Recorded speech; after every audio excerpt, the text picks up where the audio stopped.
Cute. Hello, Van der Park. Hello, Amsterdam. Uh, Welcome to another new episode of the Good Place channel. And I'm joined here today by Lily. Hi. And how are you feeling today? I'm feeling good. Yeah. Nice. Are you It's a just as beautiful excited? day. Very excited to be here in the park. It's a beautiful day. We couldn't have asked for better weather. I think it's one of the last days of summer, Yes. Indian summer. And I always thank my fellow benchie for picking the location and inviting me to the bench. For people knowing this channel, I don't choose the bench at all. I follow the lead of others. And today it's Lily's choice to sit here in the beautiful Van der Park. And this channel is all about talking about the place you live in. And the place you are in life. And what keeps you busy. And we're here to share your story and inspiration. And let's discover. Lily, let's kick it off. Tell us a bit more about you, about your life here in Amsterdam, and perhaps how you got here. Okay. Hello. Hold it. Oh, Go on. okay. I Yeah, hold sure, it. sure. Well, my name is Lily, as you know, and you can probably tell by my accent that I'm not Dutch. I'm American by birth, and I lived in Florida before I moved to Amsterdam, which was in 2009. And Quite some time ago. yes, and I'm kind of grasping that now all of a sudden. When you hit I don't know, I feel like this is like a golden anniversary coming up. Will be 15 years in November. And that's all of a sudden like hitting me like, wow, that is a long time. That's like half my life almost. I originally grew up in Florida and had a pretty cool childhood, I must say. My mom was a flight attendant and an artist. Both my parents are artists. So I grew up in a very creative kind of bohemian upbringing, and we traveled a lot, and my family is quite multicultural and just very curious, so I think all of these different dynamics really shaped how I ended up. And I always knew there was way more to the world than the suburbs of Orlando where I grew up. Nice. Not sure if you've ever been there, but it's Close, yeah. Kissimmee? Kissimmee. Okay. Okay. Oh, so you said Kissimmee? Yeah, Kissimmee. So Yeah. you went to Disneyland. I went to Disney World, Yeah, sorry. yeah, for sure. Yeah. Playing a lot of midget golf. Okay. Yeah. Okay. I was tiny. Yeah. 7-year-old Robin was a playing midget golf. golf Yeah, champ. that's all I can remember.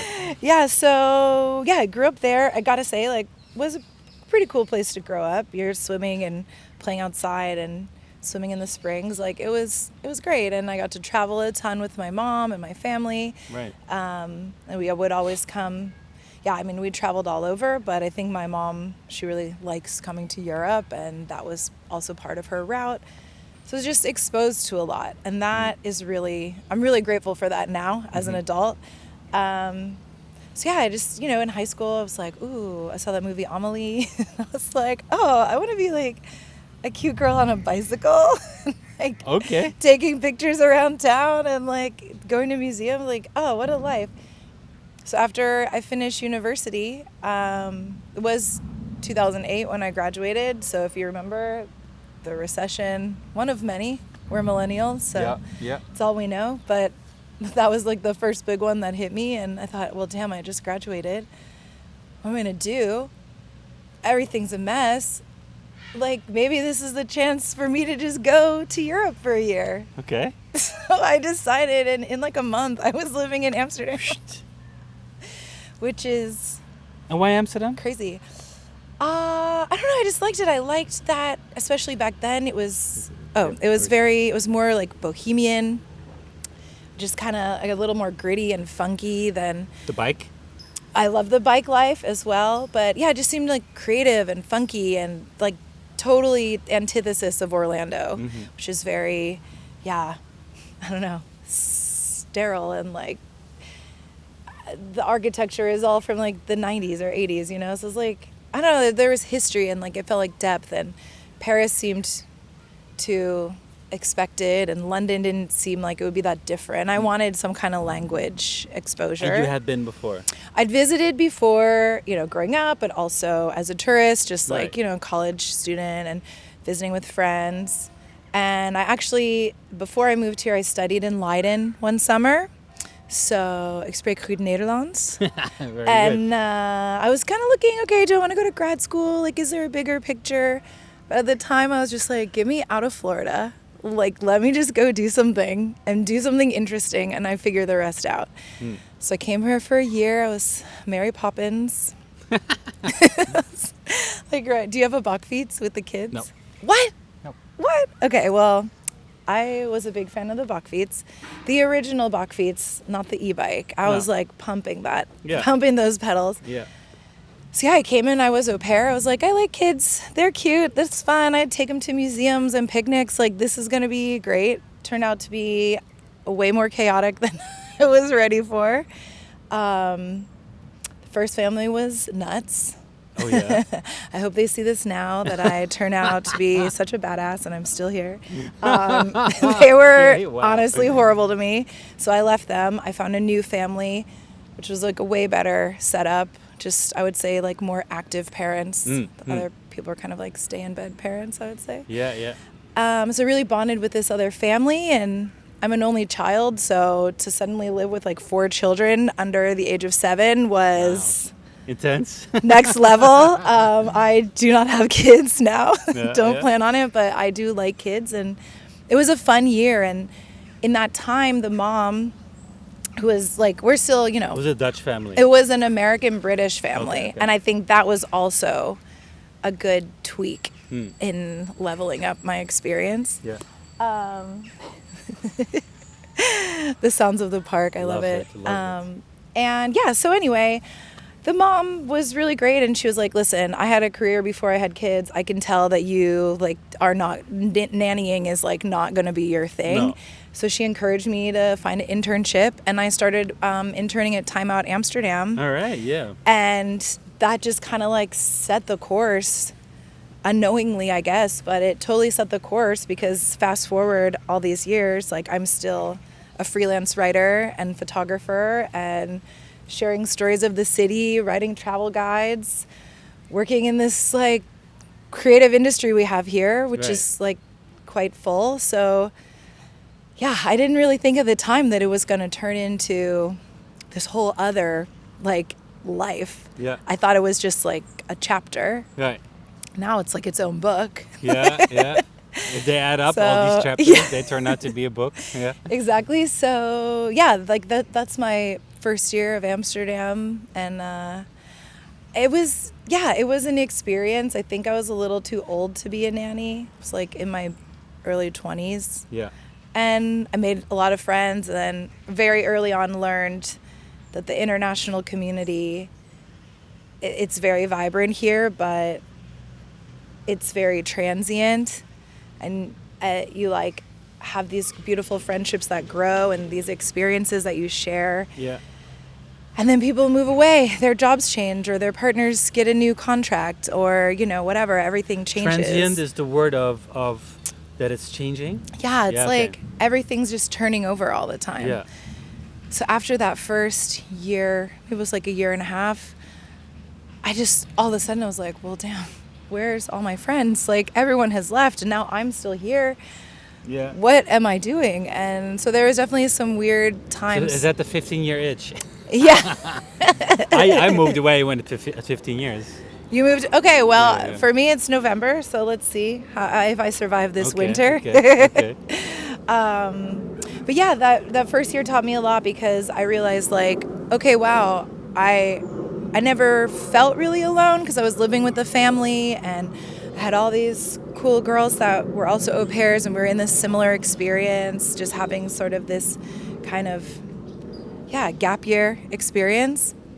And then I just look back at now. Even this summer, some friends visited me from like my earlier days. Some friends I knew from probably like 2011, 2012 chapter. And again, it's like they were here for 2 years and we really bonded. And then, they went on to the next thing and I'm like still here. So I have that so many times. And that is definitely like a perk, but also a challenge. Yeah, because we talked about all these different chapters. Right. So there's like a group of people, part of every chapter. Yeah. They have left. Sometimes they leave, Yeah. or they leave your life for sure. I mean, in some ways, not everybody stays your friend. Yeah. So you probably have a lot of friends. You know a lot of people, Yeah. but they're not all in the same place. Yeah, exactly. I'm a great pen pal. I'm a great long distance friend. Okay. Nice.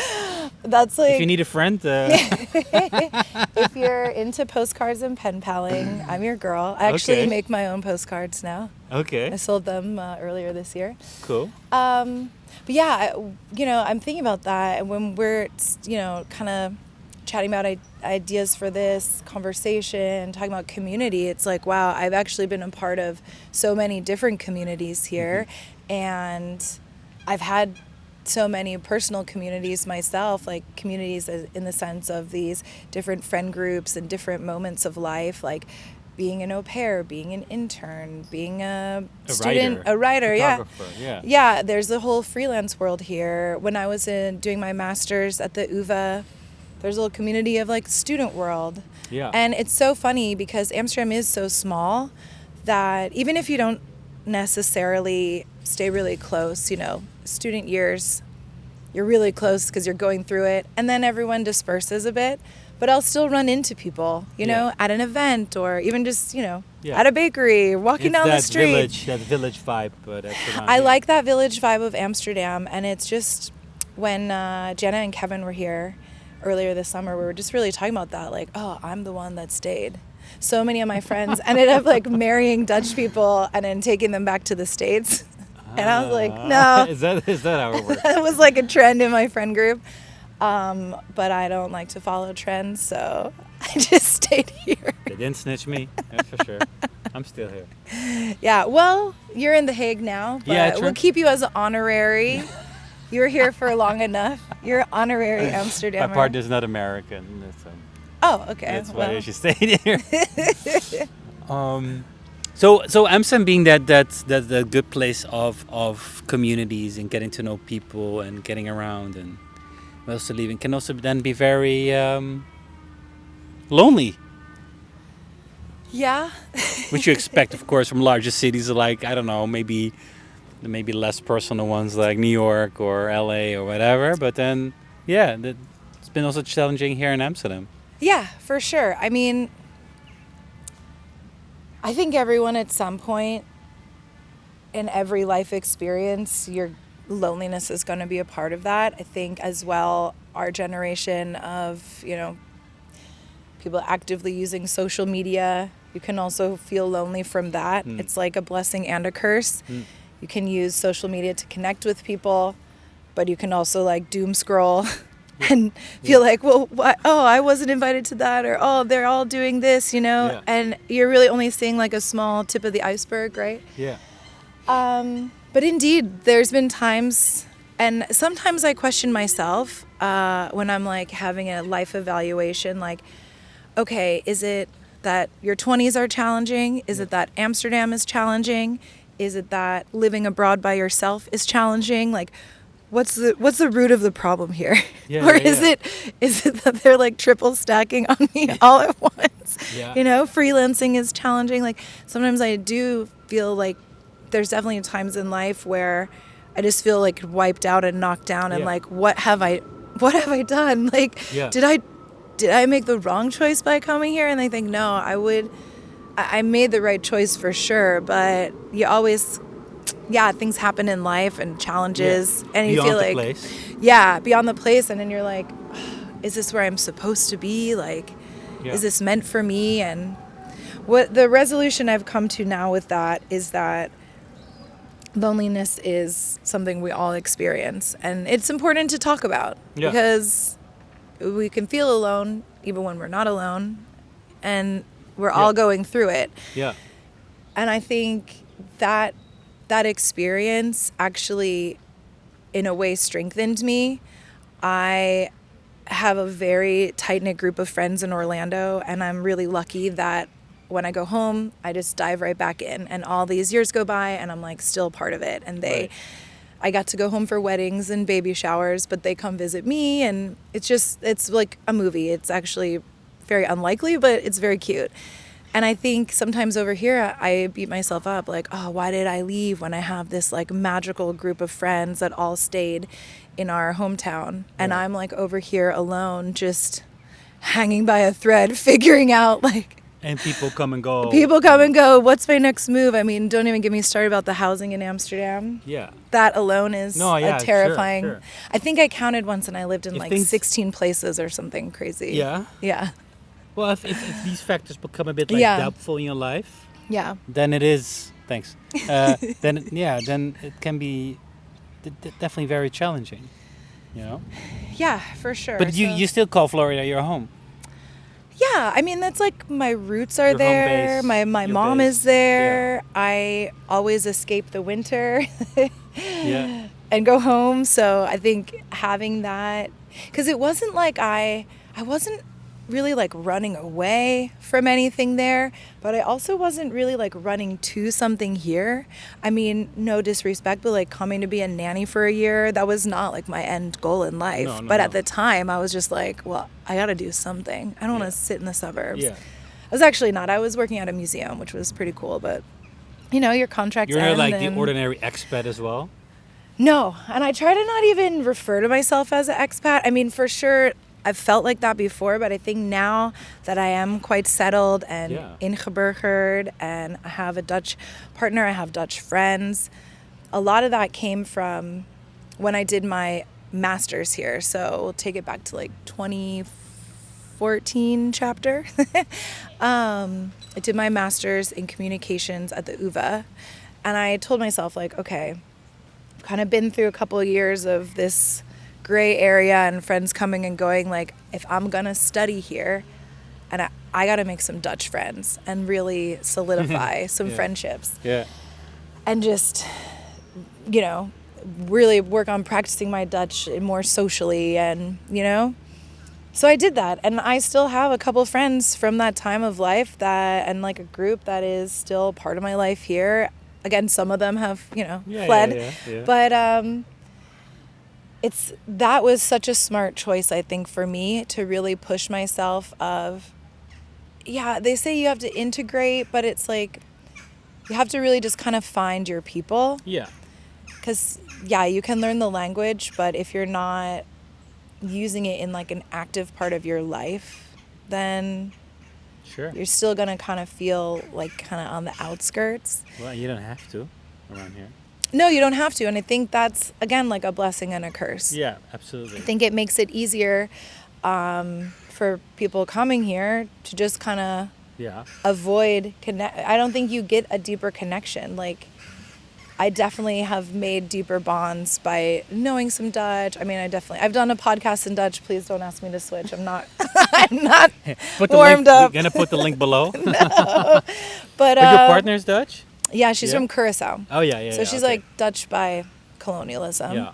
But who you met during the pandemic. Yeah, and she grew up here, I think when she was like middle school, high school age. So, you know, you she's don't also... speak Dutch together? No, it's funny. We don't. I mean, sometimes I'm like, oh, we're traveling. I'm like, oh, haha, like I want to have a secret language. But it's always Dutch people traveling. So I'm like... They are everywhere. They are, especially outside of the Netherlands. I feel like... Do you feel... Okay, I don't want to... Especially within Europe. Yeah. Okay, I don't want to... You've been to Spain. It's probably flooded with Dutch. It was everywhere. I was like, well, I guess I have to learn Papiamentu now because we don't have like a secret language now. Everyone speaks Dutch wherever we go. I know. But yeah, I think for sure, like, kind of giving myself those few years of really making an effort. And it's not that I, like, pushed away friendships that were with Americans abroad or British people abroad or something. Yeah. You know, if you connect with someone, you connect. But I really made a conscious effort of like, I've got to dig deep. And I think that could also be maybe how we connected. Because I'm like, which chapter does this go back to? Which part? Maybe must have been, I think, like maybe 2016, 20... Did we meet during the events? A City Made by People event? I think so. I remember Creative the Mornings, magazine. I think it was probably Creative Mornings, because I was doing photography for them back then. Yeah. And then I involved you in a city guide series that I was doing for Amsterdam. Yeah, you were interviewing me. Right. And so that's another thing I did. Maybe this is helpful. And I'm returning the favor, interviewing you. Yeah. But maybe this is helpful for other internationals. Like, I had the opportunity to choose different people throughout the city to interview. And I made a conscious effort to connect with more Dutch people or locals, right? And again, that gave me like a reason to be like, hey, can we meet up? Can I take your picture? Can we chat about...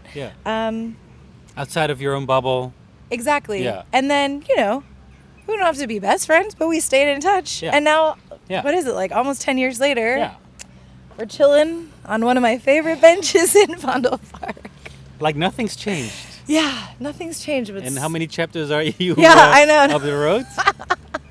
I mean, it's 2024 now. That's wild. That's actually wild. So that's like 8 years? Yeah. So how do you count your chapters? I don't know. Things that happen? Or it's not like every year is one chapter? No. I think there's sort of like blocks. Life? I think, I think it's like blocks. Yeah.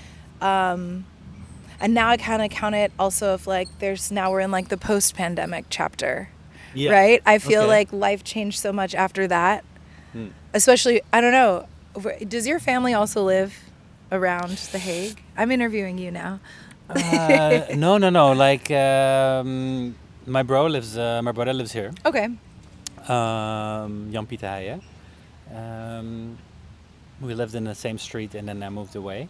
My parents live in Haarlem. Okay. So that's it's 45 minutes by car. That's okay. So no, actually, we didn't know anyone in The Hague. Okay, so that was a really clean slate. But still, you've got family within an hour. Like, you could see each other. No, dinner absolutely. If you had the plan. Yeah. I think for me, the pandemic, and we're talking about loneliness, I think that was for sure, I mean, obviously one of the most lonely times. We all felt it in our different ways. I was like living this super social, just all over the place, like active, traveling, working in the creative industry for ad agencies. More outside than at home. Yeah. More outside than at home. Absolutely. I was never. Oh, thanks. The autumn leaves are starting to fall. But yeah, and more outside than at home. And then all of a sudden, and my mom was visiting, like once a week for her flights. So I really had this set up. All right. She would visit quite often, and she was a part of my life here. She knew my friends. She would, some of the longer term agencies or brands where I worked, she would meet my team there, come have a little borreltje. And so that was done? Day to night, it was done. And everything changed. And then all of a sudden I'm like, oh, I'm just stuck at home.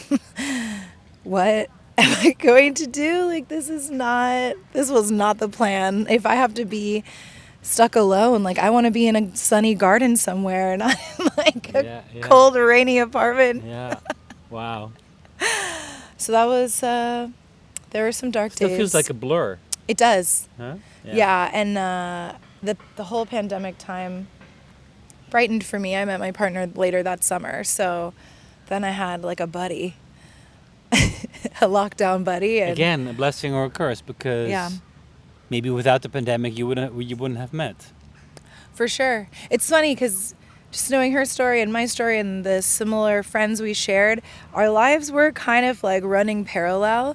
There was a point even we lived in the same neighborhood. Oh, yeah? But we never had met. So it's funny how those things happen, that it really has to be like the right circumstance.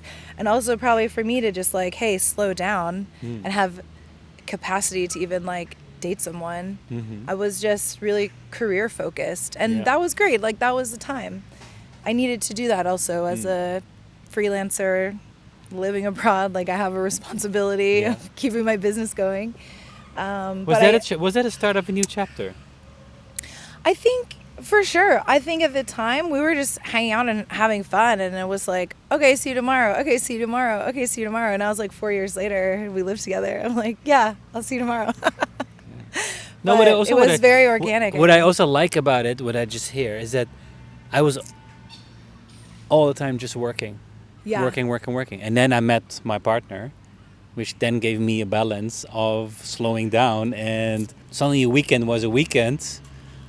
And I was not like running around crazy anymore. I was more, like settled. Yeah, you're not wrong. Absolutely. I think... So I think I just wanted to say, Yeah. just like, I love this. I'm like intrigued by your chapters in life. I mean, people talk about, of course, chapters in life, but you're very conscious about these chapters. And then, of course, pre-pandemic, post-pandemic, during pandemic. But it also had somehow an impact on how you get around. Yeah, for sure. Maybe I'm just someone who's very introspective. Maybe as a writer, I'm very reflective. I don't know. Maybe that's I'm quite. I would say I'm quite like a sensitive and observant person. Yeah. Which is my personality, but also I think ties into what I do Yeah. creatively and also for work. But I do reflect a lot. Yeah. I really do, and I do document a lot. I'm not always great at sharing everything on social media, but I document it for myself. Or I think journaling is actually such a great way to maintain like a balance, a spiritual, emotional balance, but also to reflect on where you were yesterday, today, and where you want to go tomorrow. You journal every day? Almost every day. And I've done it since I was a little girl, actually. I have stacks and stacks of journals at my mom's house. She better not read them. But they're like in my closet. I've got a couple of boxes, from things you save of your youth, and probably would be hilarious to read them now. Maybe a little shameful, I don't know. But every book is a chapter. Yeah. Do you what is your like outlet? Like how do you just talk things out, or Yeah. I like to talk. And I journal once in a while. Yeah. But I have done that more in the past than I have now. But I love it, especially when I'm stuck. But I journal more for my purpose, my mission, and what I want to achieve. Like doing this. There's also documentation. Right. It's also about connecting, putting myself out there and connecting with people, even people that I know. It doesn't matter. It's more, gives different perspectives to life. For sure. I see this as one big research project. Cool. I like that. Yeah. I think some people get maybe intimidated by journaling, like as if, well, you have to do it every day at 9 p.m. or 9 a.m. Like, you don't. I sometimes just bring my journal along with me into the park. I even sit actually on this bench sometimes. I've got a rotation of benches. Depends on the season, the sun. I've like clocked the sun throughout the park. But I do think that, I don't know the reason why it works for me. I just know that it works for me as a creative outlet, as like a mental, sometimes you just need to like mentally dump everything and leave it there. But you revisit as well? Yeah, sometimes. Okay. It's funny because I have like different notebooks. I have like my journal, which is I think more my personal life, my emotions, my goals. But then I have notebooks where I just like to write things down, and that's more developing ideas for projects or brainstorming for a client project. But I put that into a separate journal. Yeah. So like my photography projects have their own journal. And when I start a new client project, I have a client notebook. Interesting. So I kind of, I'm not putting it. That's smart, because I also have like this nice, notebook, Moleskine. Oh yeah, black Moleskine. pen, Classic. scribble. Same. But maybe I should have a personal one and a business one, separated. Yeah, and then you also never have to risk all your emotional turmoil getting left at a client's office. You've had that? No, I haven't. I have not. Once I did leave my... It's the first thing I pack, so I might be fine. Yeah, I think, but you could split it up. I mean, I did leave a journal behind once at Soho House, my photography journal, and I was freaking out, but someone turned it in, thankfully. Thank you for doing the right thing and not stealing all my great ideas. Yeah. I'm also thinking that this whole journaling, it's maybe the base of your creativity about you sharing stories, telling stories, and writing as an outlet. For me, also photography is an outlet, but photography is also your outlet. And most recently, you've launched a YouTube channel, taking people along on your discovery and creative journey. This also is part of that probably this chapter, that you want to visualize it and start sharing it more with the world than just keeping it in your notebook. Yeah. For nobody else to see. Yeah, I think you're onto something with that. Or just correct me when I'm completely wrong. No, I think, it's a fair assessment. I would say that, as a creative, when creativity is your livelihood, Yeah. and you're creating in collaboration with other people with their goals in mind, their needs in mind, their deadlines in mind, it's very different than creating for yourself. Yeah. And you're probably experiencing this as well, right? Yeah. The good place is your baby that you get to create. And sometimes these things overlap. In my world, as a travel writer, they do overlap. But I noticed leading up to the pandemic, I really was not prioritizing my own storytelling. I was always creating for other people. And that's great. Like, I'm really proud of that. I'm proud of myself for coming to a new place, creating a career out of like the natural skills I had. I should credit myself for that. But I think a lot of people in the advertising, marketing, creative community end up getting a bit burned out because you're just giving, and you're emptying your cup for everyone else's goals. And in the pandemic, when things slowed down, I don't think I'm alone in saying that it gave you time to reassess and kind of figure out what are the stories that are more meaningful to me.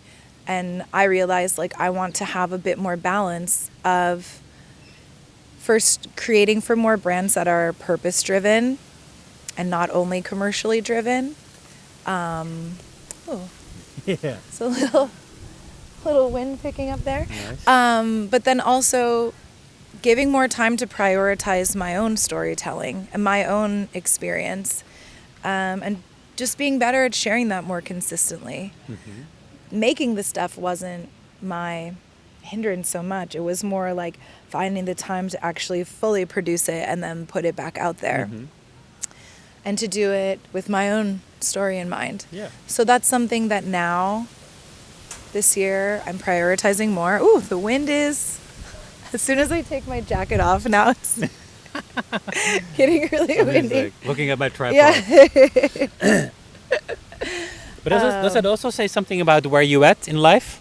Yeah, I think so. I think for sure, like your 20s into your 30s, most people, I would say, are hustling and trying on different shoes and figuring out where they fit and figuring out what are their values, what can you do in the world to sustain your livelihood, but that also gives you some kind of internal satisfaction.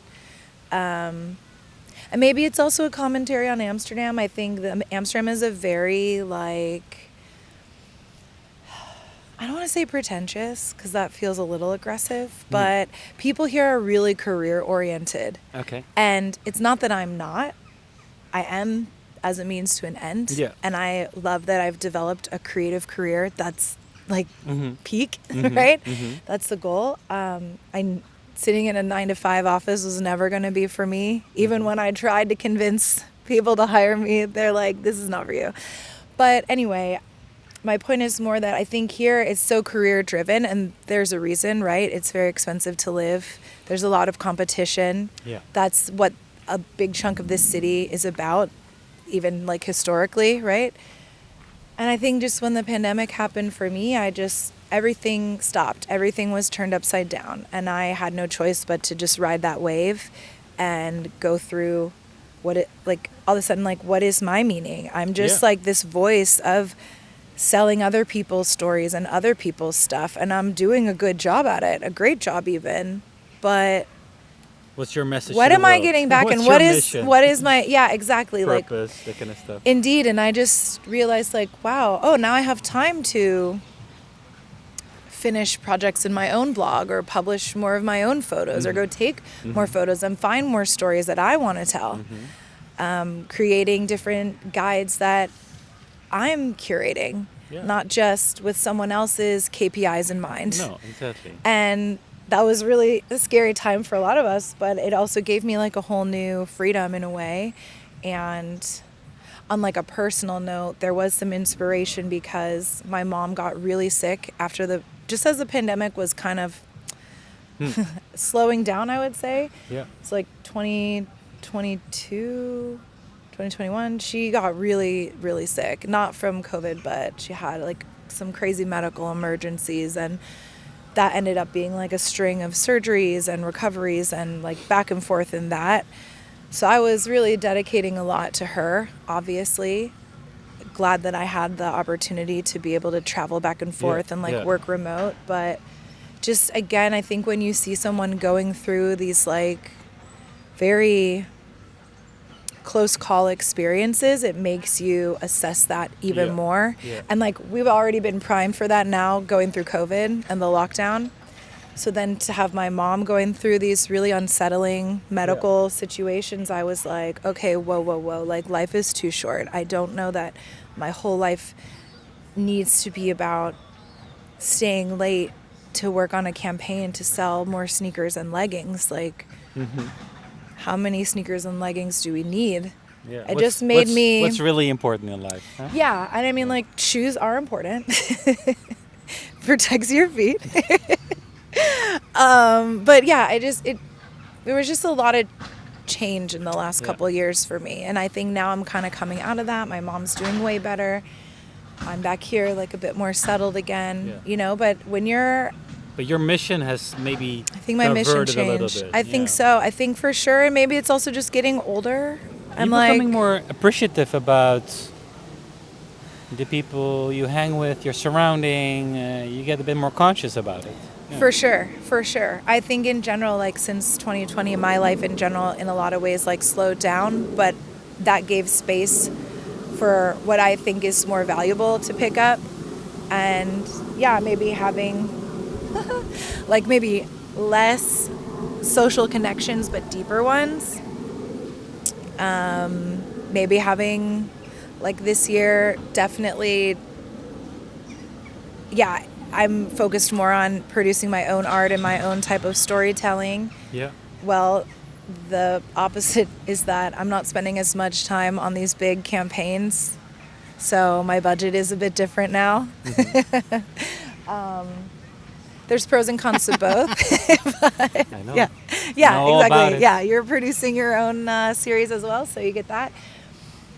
But I think in the end, it's really But it's more rewarding. I mean, exactly. I mean, what is? It's the same as thing. What is richness? You know, what is that? I mean, it's not about. I mean, just my subjective opinion. It's not about the amount of euros you have on your bank account. It's what you get up for every day, and you know, and these valuable connections. You know. I agree. I totally agree, and I think, yeah, in a way, the pandemic was like a horrible situation, but it also kind of is sort of like, yeah, okay, scorched earth. There's space for new things to grow. Yeah. Yeah. What do you dream of? Oh, what do I dream of? I'm a daydreamer, so I dream a lot. Yeah, I feel like every day is like a new... You journal about your dreams? You know, it's funny. I feel like I'm more like a daydreamer. Like if I sleep, I have like a sleepy time dream, I don't always remember them. Or I do, and it's like, what? That was so weird. But in my... Okay, we have a little trash pickup. That's okay. That's part of the city. Part of the sounds of the city. Yeah, the sounds of the city that we're capturing. I mean, in general, would you say is this the best chapter so far? It's a really great chapter, and I when you ask me that question, I think, I actually did achieve a lot of my dreams. I wanted to move to Europe, and I did that by myself. And I wanted to get a higher education and get into like the creative and ad world, and I did that. And I wanted to freelance, and I've done that now for 8 years. Like, And you learned a skill, as in, I don't know, writing, photography, as a form of outlet. yeah, and I found a balance of using those creative skills in a commercial way. So yeah, I think now my latest goal is really what I've been working on a lot this year is my own personal artwork, my own photography, using photography as an outlet to tell the stories that I really care about, or capturing the things that these moments and scenes that really speak to me and putting the stories behind them. So I guess a goal now is, well, this is a nice moment to plug it. I launched a print shop. Okay. So you can check that out. It's Put the link in the description. Yeah, it's through that through a website called Darkroom. Yeah. And photographers can put their prints online. I did an art fair earlier this year. That was a dream of mine. I always wanted to do was an art fair. My parents are both artists, so I kind of grew up seeing that happen, but hadn't done one of my own work. And that's like a whole other level of putting yourself out there. Way different than posting. Film photography? Film photography. Or digital, both? This one was a mix, but I made a series of mini prints / giant postcards. Okay. So you can hang them as a print, or you could send it as a postcard, and then that could be a gift for someone. So I did that, and that was great. I would definitely like to keep doing more art fairs and kind of figuring that out, how to sell my work in person to other people. And I thought that was really interesting experience to see firsthand how people responded to the different photos. When you put something online, it's sort of voyeuristic, right? People can scroll, they can watch your YouTube, listen to your podcast, scroll on Instagram. Maybe they respond, and maybe not. So you never really see how anything you make touches someone. Yeah. Or repulses them. I don't know. But yeah, you don't often get that in-person response. And what I love about film photography, which has been my focus this year, is like just that tactile experience. So I kind of like the idea of doing more in person with people. Yeah.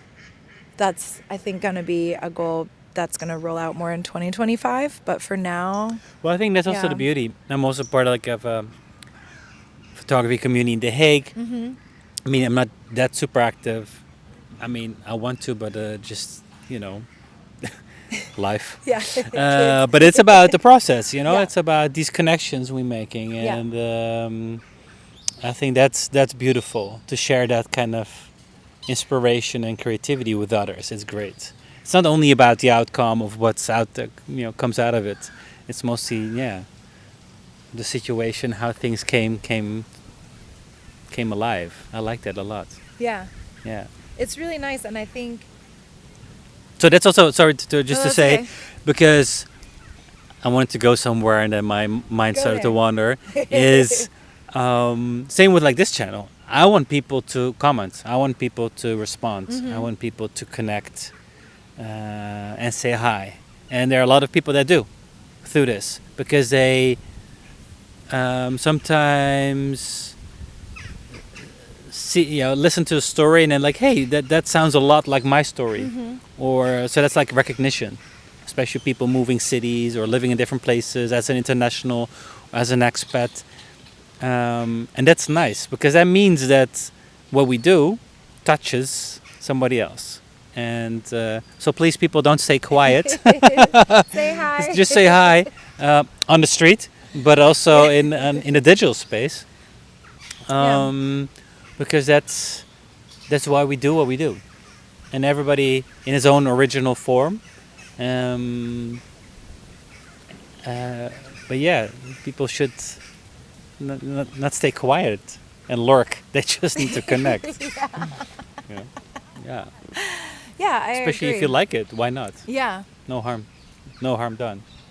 I'll be better at We're leaving nice some people. comments Huh? because I'll be better at leaving some comments because I love listening to this channel through the podcast. Yeah. And don't think you can comment on the episodes, but I will go Which is on your YouTube and I'll leave some Well, comments. that's the thing. Probably listening through Spotify is a different experience Yeah. than watching it on YouTube.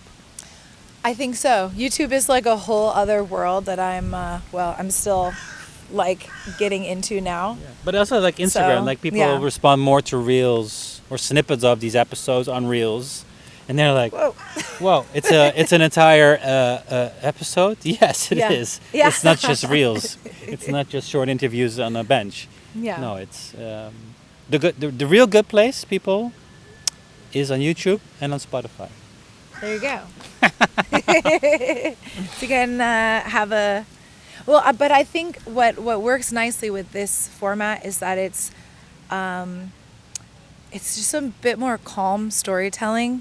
It's like people sharing their stories, just a friendly conversation. I think a lot of the media and content that's out there can just be really jarring because it's like flashy and loud and everything is like attention seeking. Yeah. And I like with your channel and now also my Yeah. recently launched channel that Yeah. is sort of Your walks. I want things to be more placid and mindful. Yeah. And that people slow down and experience. On my YouTube now, I'm sharing some of my photo walks, and the intention of that is to have a mindful and very peaceful, creative experience and showing a bit more kind of behind the scenes. So And being conscious about your surrounding, like pay Yeah. attention to what's happening around you.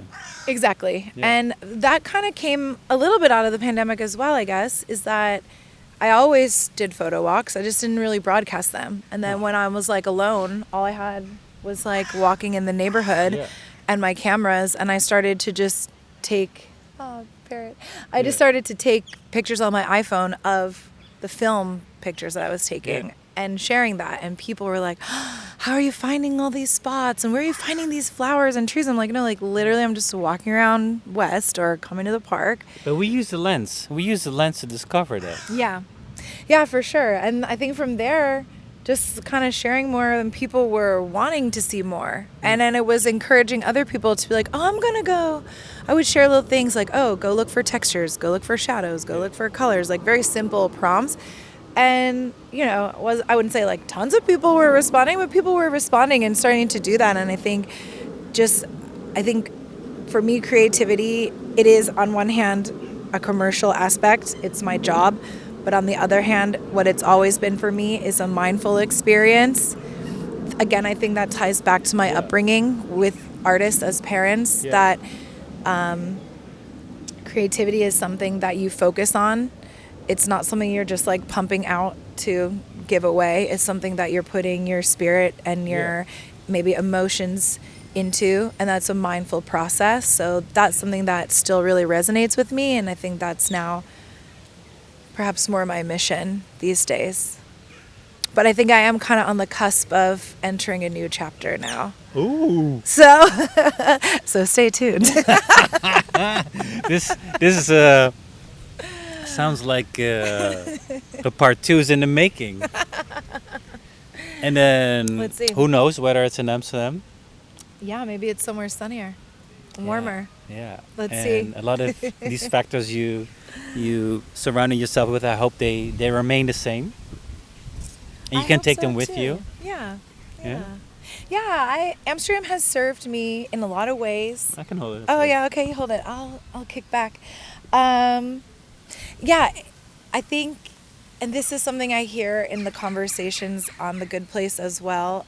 People, for example, your experience, but other guests, talking about how Amsterdam was one chapter and like now they're in another chapter.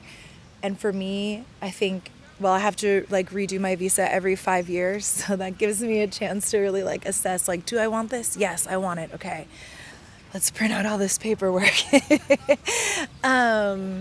Yeah, it's like I kind of have, But I think, yeah, Amsterdam served me. It is still serving me. But I definitely, you're asking about my dreams. I think, like, I definitely dream of being in a place where I can be outdoors all year round. I grew up that way, with the birds in the trees. Hello, parrot. Hello, birdie. I think our birds in Florida are a little more symphonic, but I think I grew up like that, and I grew up like really connected to nature, and nature is a huge part of my own personal work. So I think being in a space where I can be more connected to nature, outside of like Vondel Park and the dunes, that could be in my future. There's definitely some plans that have to Exciting. get the ball rolling for that. But I think for now, it's like I worked really hard to make something here. Yeah. And I gotta pat myself on the back. No, I think it's beautiful. I mean, little credit. as I said, your blog about page says your ups and downs in your own journey across these different chapters, and I appreciate it for sharing these on this channel and taking us along. Maybe also makes us look more about these chapters in life more consciously. Yeah, I mean, Maybe people start picking up journaling. I highly recommend that. Also because everyone's going to have challenges. No one's life, it may seem like that online, but no one's life is just this like fluid little wave in a lake. Everything can be a storm. And it's more like what I learned through Amsterdam is how to weather the storms and like pull myself out of the hurricane and rebuild. And I think that alone, it could be a whole other conversation, all the challenges. But I like the choice of words because it's both literal. Yeah. Yes. As in figuratively about, the weather and the storms, and it shapes you. Absolutely. And it makes you keeps you going. For sure. And it definitely shaped me. And there's so much I love about Amsterdam. And it's actually really cool that I pride myself that I was an early adopter. Like I came here before so many, like before these bigger booms. Now I feel like, geez, even walking around like Oud-West, it's just like little America over there. There's so many. No, it's... and then you start to speak Dutch. Yeah, actually that drives me to use my Dutch. Yeah, nice. Because then just I'm like but oh, people no. ask you direction, Yeah, you like- just talk to in Dutch. Yeah, I didn't Sorry. just get here. Praat geen Engels. Yeah. Wat zeg je dan? Wat zeg je nou? But yeah, I think that's part of it. I think a lot of people might look at maybe there's a way that I can share more of what the challenges were, incorporate that into some of my storytelling, because sometimes it's like once you've gone through something and then you've grown and healed from it, you've overcome it, then you're a bit more willing to share the adversity and what you learned and how it shaped you. I think when you're in it, there's definitely been moments of my Amsterdam life that I'm just fully in survival mode. Yeah. I mean, not to take it down like a dark path, but people that are listening, if they know, they know. Yeah. So it's like, not everything here is just like stroopwafels and bike rides. No, for sure. No, I have to completely agree. And I think when you're in it, then it sometimes feels very lonely, and you think you're the only one. But after you recovered from it and you open yourself up about it, you suddenly feel and hear so many different people facing the same problems and so on. Yeah, for sure. It's something I share in a lot of my storytelling is like, I think as creatives as well, you just experience a lot. You're just more sensitive people, and the ups and downs of, there's just like ups and downs, and there's just like we're sensitive, emotional people. I am someone that just like feels everything so deeply, and just being a reflective person. Okay, so we circle back to that again. So everyone get a Moleskine. Let's get a Moleskine. Come and sit next to me on the bench. Join me on a bench. Bring your camera. We'll go for a photo walk. Watch your YouTube channel. Yeah. If you need some mindfulness. Yeah, so you can learn about my Rolly Flex, which is a whole other cool project I was doing this year. I like I think it's nice that we not have discussed everything about these projects, because now people get to know you, Yeah. and now they're starting to get curious about what are these projects, Yeah. and now what is that work, or what are these stories that Yeah. you're sharing. Yeah. So I think for this episode, I think I'm gonna save the rest for a second part two. Oh, okay. And Keep it in the we're heading. Well, all the links will be put in the description. So, but I think it's nice. It's a nice moment to say thank you for your time and sharing all these. How you started here and where you at now. So thanks for that. Thank you for having me. Absolutely. And I think this really asks for another moment on a bench somewhere Okay. in the future. Wow, I'm already invited Yeah, back. maybe I'm flattered. gonna share launch the reunion season or something. Who knows? Okay, maybe I come to The Hague. If that's your I new don't know. home base. Yeah. No, I don't know. I'll go wherever you go. Okay, Yeah? I'll see you there on a bench. Okay, great. Thank you so much, guys, for watching and listening to this episode. Again, as I said, comment, Yeah. Say hi. say hi, connect, and that would mean the world. And we'll see each other soon again on another bench in another place with another great person. See ya. Doei. Doei.